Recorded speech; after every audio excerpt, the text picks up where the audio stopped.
Boa tarde. Hoje estamos aqui no primeiro Congresso Nacional de Ciência de Dados 100% online. Vamos falar sobre metodologia estatística, o processo de escolha de modelos supervisionados e não supervisionados.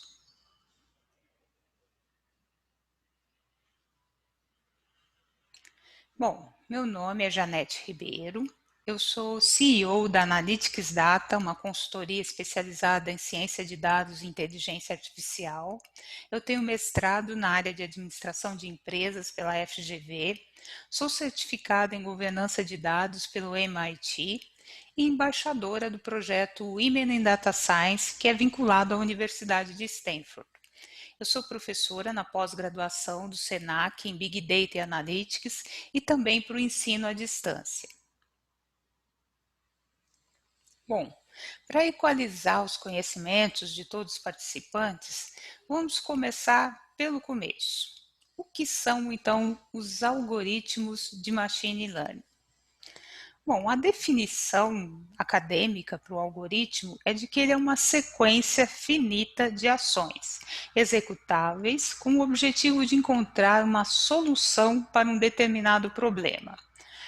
Um exemplo que nós normalmente utilizamos para demonstrar o que seja um algoritmo são receitas de bolo. Numa receita, você tem lá os ingredientes, os passo a passo de como fazer aquela receita.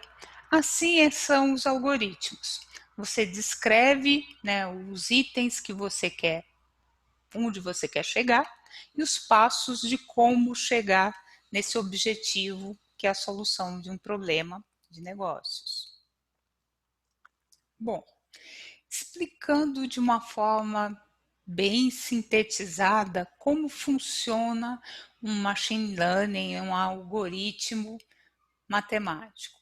Primeiro, você tem os dados brutos, né, que é conhecido como o raw data. Desses dados, nós selecionamos uma amostra para treinar o nosso algoritmo.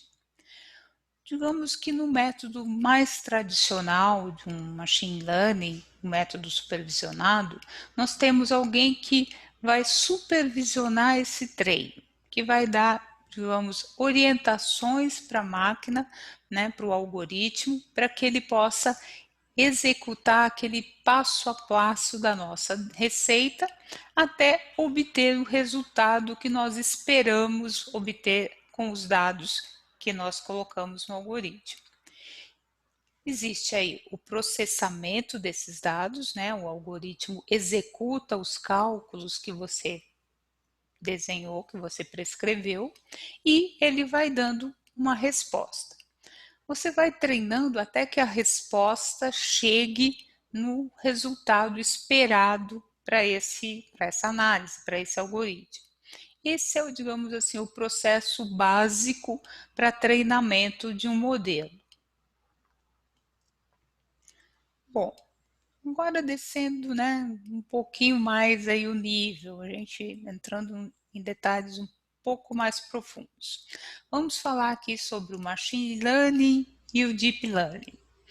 Bom, o Machine Learning, como nós vimos até aqui, ele tem aquele processo de entrada de dados, aí você tem o passo a passo do seu algoritmo que vai moldando por onde ele deve caminhar, o que ele deve perguntar para gerar uma saída que é a resposta ao problema que você está buscando. No caso do Deep Learning, você somente fornece uma entrada. E o algoritmo sozinho vai fazer diversas correlações, classificações e ele vai dando as respostas que ele vai encontrando. E aí você avalia se aquela resposta é exatamente o que você esperava. Então, a grande diferença entre o Machine Learning e o Deep Learning é que o Deep Learning é como se a máquina fosse aprendendo sozinha. E no Machine Learning, ela vai recebendo mais orientações, direcionamentos de onde ela tem que chegar. Bom, até aqui vocês já começaram a entender como é essa lógica do treinamento, né, dos dados, dos modelos e dos algoritmos, como que eles funcionam. Então, vamos entrar aqui no processo de quais são esses métodos supervisionados, não supervisionados, e tem até um a mais, né, o de reforço. Vamos lá. Bom, o aprendizado clássico, como a gente vem conversando até aqui, é o método supervisionado. Dentro do método supervisionado, nós temos algoritmos de regressão e temos também algoritmos de classificação. Também dentro desses métodos clássicos de aprendizado, nós temos os métodos não supervisionados. E dentro deles, nós trabalhamos com algoritmos de clusterização ou segmentação e também temos os algoritmos para identificar características. Temos também uma opção para identificar dimensionalidade. Mas aprofundando esses treinamentos, nós temos o Machine Learning com a aprendizagem por reforço.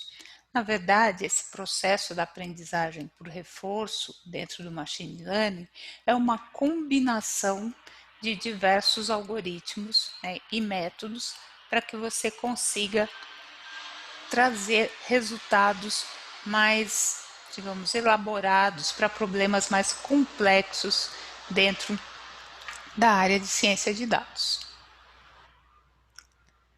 Vamos lá entrar no detalhe dos métodos supervisionados. Bom, como a gente falou, o método supervisionado tem regressão, que serve, por exemplo, no caso de um varejista, para segmentar calças por tamanho, né? A regressão ela sempre trabalha com dados quantitativos, dados numéricos. A outra modalidade de classificação, ela já trabalha com características, ela é mais qualitativa. Aqui, seguindo dentro do mesmo exemplo do varejista, nós trabalharíamos por categorias, né? Por exemplo, dentro de modelos de sapatos, né? Sandália, chinelo, tênis, enfim, cor, verde, amarelo, ela classifica, digamos, por características. E os não supervisionados são para dados não estruturados. O que seriam esses dados não estruturados?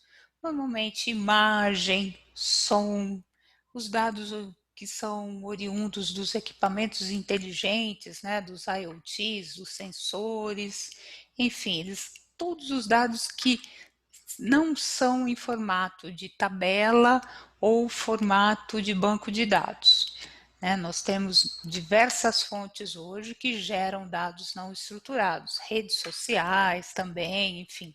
Todas essas informações, elas são, digamos, preferencialmente tratadas com os métodos não supervisionados, porque elas não têm uma seleção digamos, pré-pronta, né, já categorizada como dentro dos dados estruturados. As tabelas já vêm em colunas, com labels, isso facilita, né, a modelagem. Nesse caso aqui, ela é mais complexa, porque, né, ele vem de uma forma não tão organizada. Bom, a clusterização, ela divide por similaridade. Ela vai encontrando as características comuns de determinados grupos e vai criando esses subsegmentos, né, esses clusters. Então, isso vai facilitando você identificar, vamos ver, por exemplo, no caso de você estar analisando a conversa de o seu atendente, né, dos seus clientes com um atendente ou um chatbot.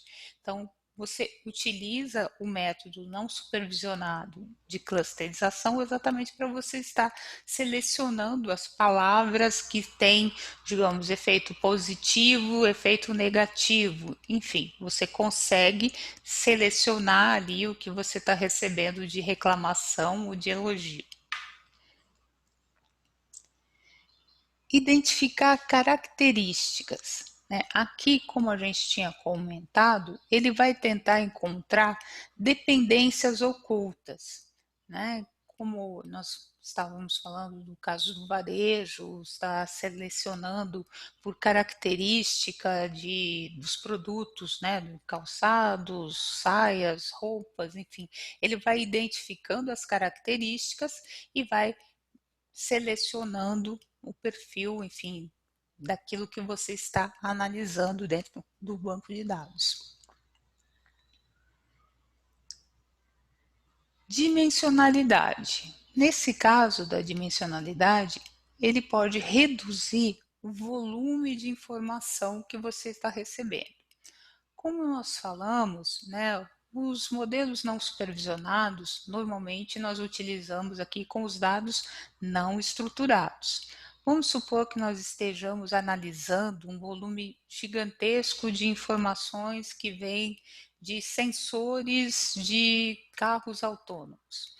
Então você vai avaliando todas as mensagens em que ele vai mandando, que ele vai enviando e selecionando daquele volume gigantesco de informações o que realmente é necessário para a sua aplicação. Se é uma aplicação de manutenção do carro, enfim, de qual peça que você vai estar monitorando, ou se é de controle de velocidade, enfim, você vai selecionar, vai dar pesos para essas informações e em cima disso você vai selecionar uma dimensão com a qual você vai trabalhar, aquela de maior relevância.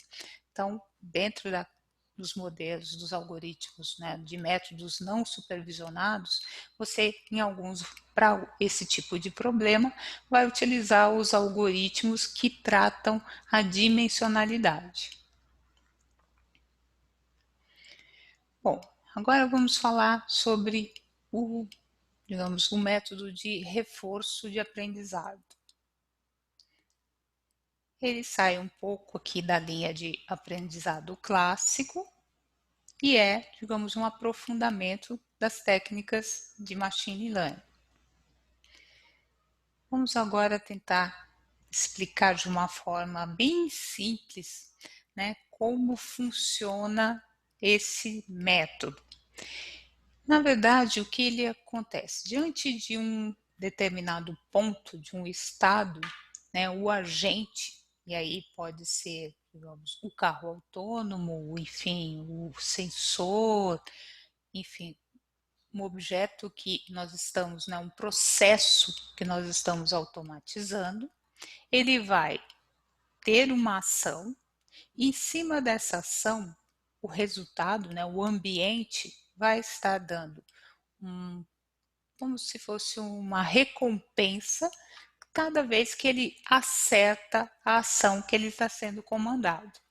Isso vai ser um ciclo contínuo, que vai cada vez mais proporcionando a melhoria de aprendizado daquele algoritmo.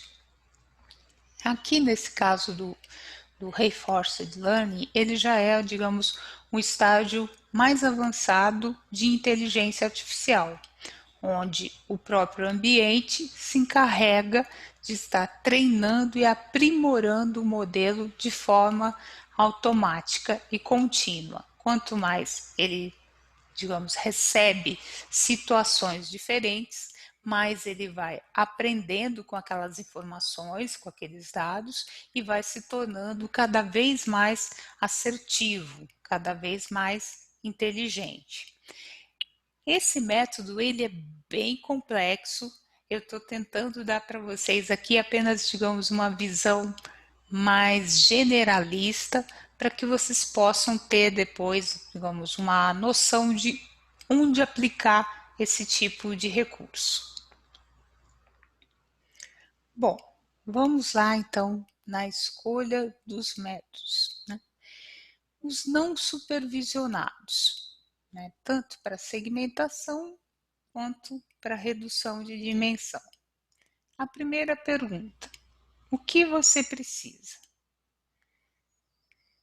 Reduzir a dimensionalidade? Se sim, você tem que se perguntar: você precisa identificar algum tópico? Não? Então, o método de PCA seria o melhor algoritmo para você utilizar nessa ocasião. Mas se você precisa identificar um tópico e também uma probabilidade, nesse caso a probabilidade não, então você poderia usar o Singular Value Decomposition, que já resolveria o seu problema. Se sim, você precisa de probabilidade, então o Latent Direct Allocation seria o melhor algoritmo para você estar utilizando. Mas aí voltando lá, você não precisa reduzir a dimensionalidade. Aí você se pergunta, tem alguma hipótese? Se eu já não tenho nenhuma hipótese a ser analisada, eu realmente estou querendo encontrar algo de interessante, um insight naquele volume gigantesco de dados, então eu tenho que perguntar se existe uma hierarquia dentro daquele volume de dados. Se sim, seria apenas tratar com uma ordenação. Caso contrário, aí é necessário especificar um K. Se você precisa especificar um K ou não, caso contrário, você não precisa, você usa o DBSCAN. Se você precisa usar, você teria que identificar se você tem variáveis categóricas. Se tem as variáveis categóricas, então o K-mode seria o melhor algoritmo. Caso você não tenha variáveis categóricas, aí você tem que fazer algumas opções, né? Se prefere probabilidades, você pode usar o Gaussian, se não, você pode utilizar o K-means. Esses são só alguns caminhos, né? Para os supervisionados, também existem aqui umas regrinhas simples para quem está começando ter essas decisões. Primeiro, o que eu pretendo fazer? Prever números? Se não, eu vou me perguntar, eu preciso de velocidade de processamento ou assertividade, né? Qual que é o principal para esse objetivo de negócios? Se é assertividade, eu tenho as opções de Random Forest, Neural Networks, Gradient Boosting. Mas se a minha preocupação aqui, né, um problema exige mais velocidade de processamento, eu tenho a árvore de decisão, a regressão logística. Caso a minha previsão, né, não tenha a ver com números, é uma classificação, eu também devo me perguntar qual a prioridade, velocidade ou assertividade?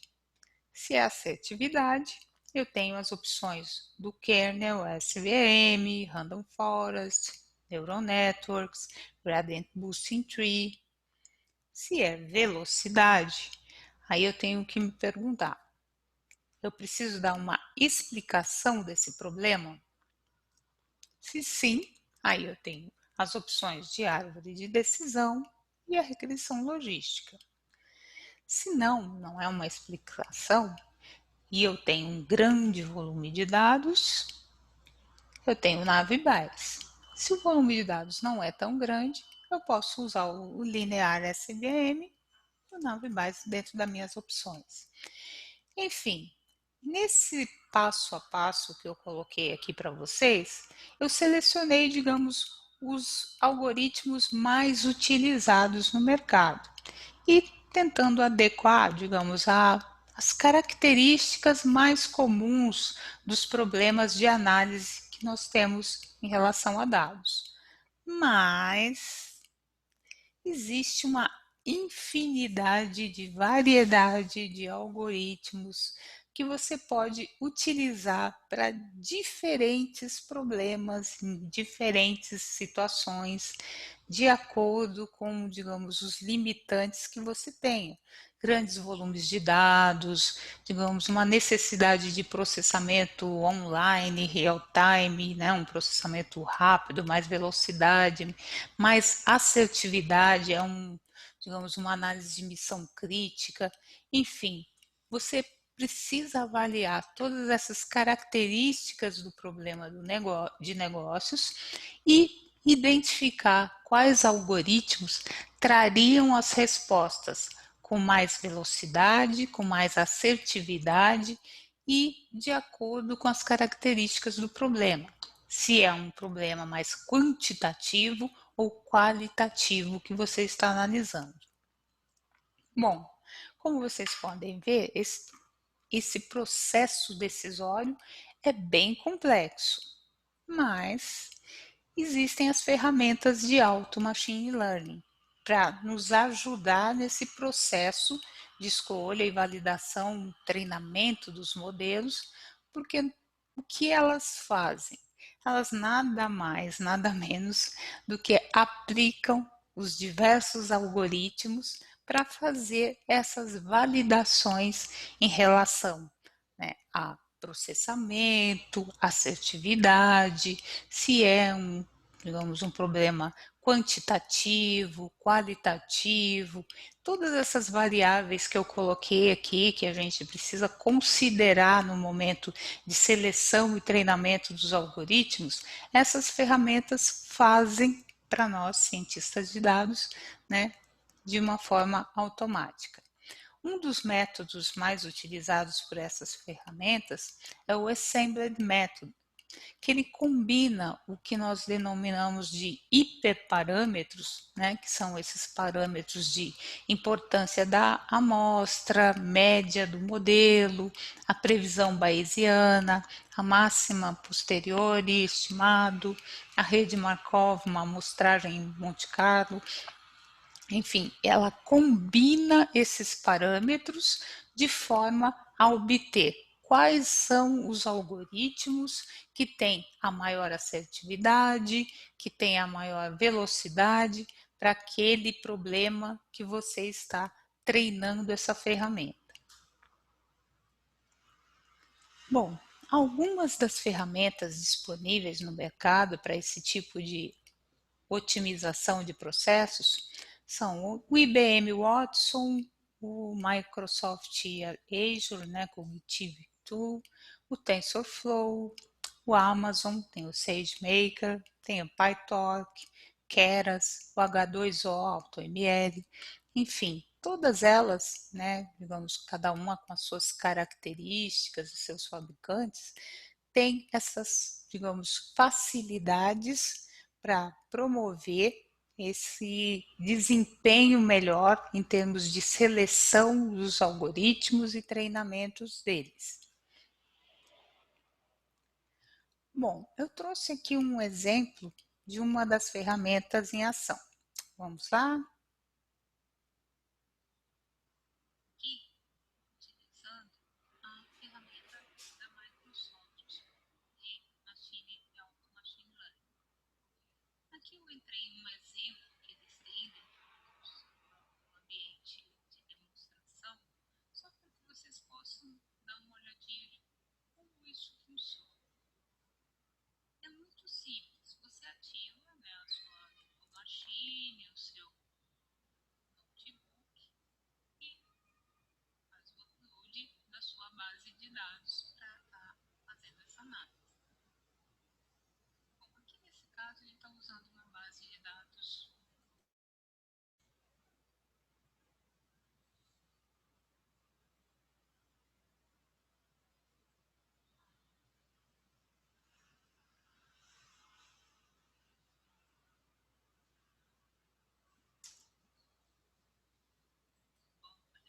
que ela está disponível lá no Kaggle. Sim, vocês podem depois dar uma olhadinha e fazer a sua própria análise. Aqui, a primeira parte é exatamente o setup do ambiente, também muito simples, que é as suas bibliotecas do Python, notebook, processo bem simples.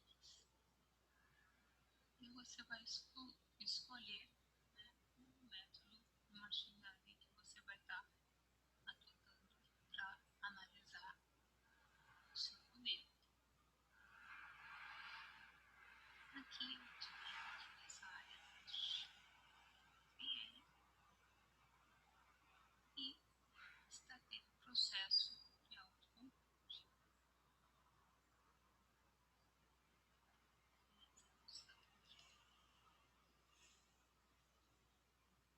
Ele carregou a base de dados.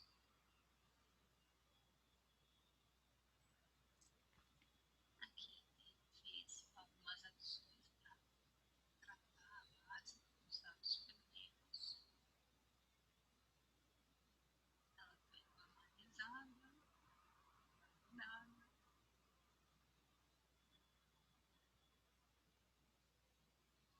Fizemos os testes dos dados e então começa o treino.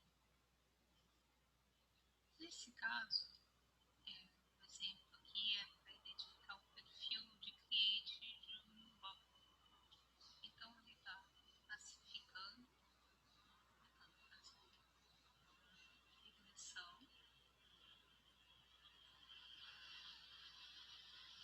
E aqui, como a gente comentou, ele vai selecionar vários métodos para serem avaliados.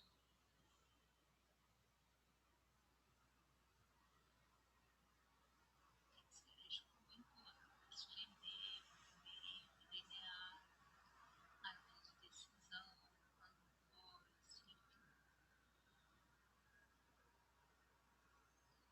Alguns ele nem considerou.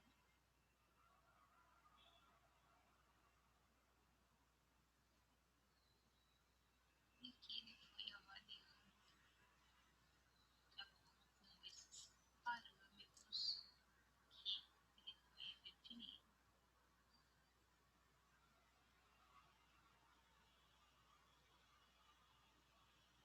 Os testes dos dados.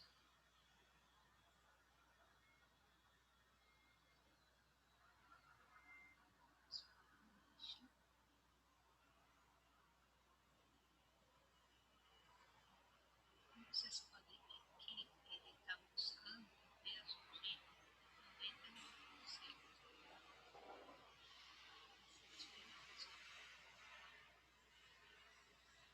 Os vencedores são aqui o KNN e o linear SPM.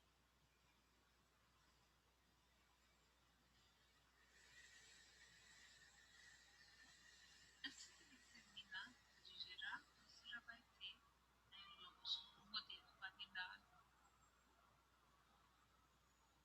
Aqui, após a execução do Auto Machine Learning, ele apresenta nessa tela os resultados, um resumo de tudo que foi feito, enfim, classificação dos modelos, a nele foi gerado, você completou totalmente o teste, o exercício, e se você já tinha programado para gerar um arquivo final, ele também colocaria aqui. Nesse caso, como era só um teste, não pedi para gerar nenhum arquivo final. Também ele te dá aqui o resultado do que foi feito, os modelos, os testes. Nesse caso, utilizando o Max Scaler, na parte de MN, e aqui ele tem a explicação dos resultados obtidos no teste. Inclusive, ele abre para você, os itens que foram avaliados, duração, rating de dados, no caso aqui em cima desse banco de dados que estão trabalhando. Ele abre aqui os níveis de importância e tudo que foi executado, os números que ele chegou. Você pode resumo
Bom, eu recomendo a todos que a melhor forma de aprender, de atuar nessa área é realmente colocando mãos à obra. Um site que eu recomendo muito é o site Kaggle. Participem das competições, dos desafios, tentem melhorar os notebooks já publicados. Isso realmente é uma forma de aprender muito.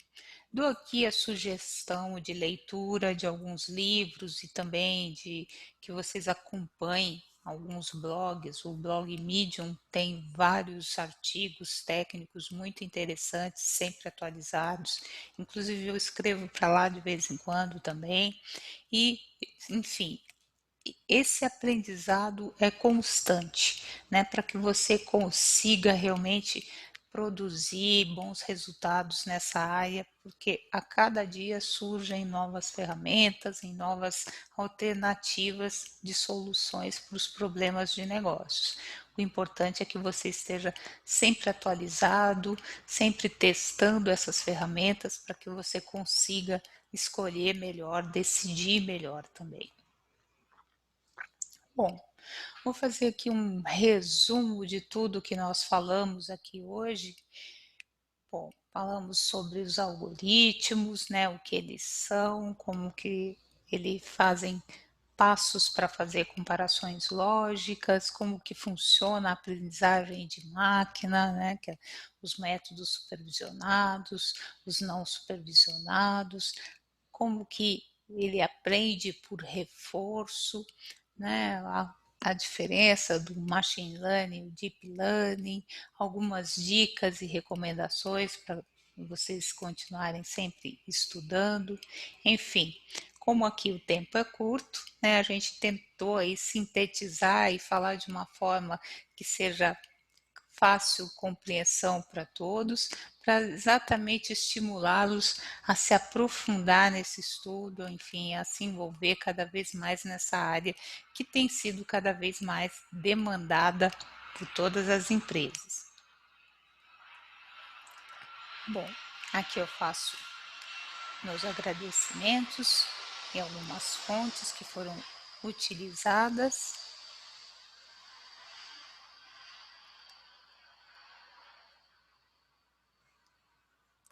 Bom, meu contato eu coloco aqui para vocês e espero que vocês tenham gostado dessas aulas. Eu também vou estar disponível no chat para estar tirando aí as dúvidas, esclarecendo algumas informações que vocês queiram. Até a próxima!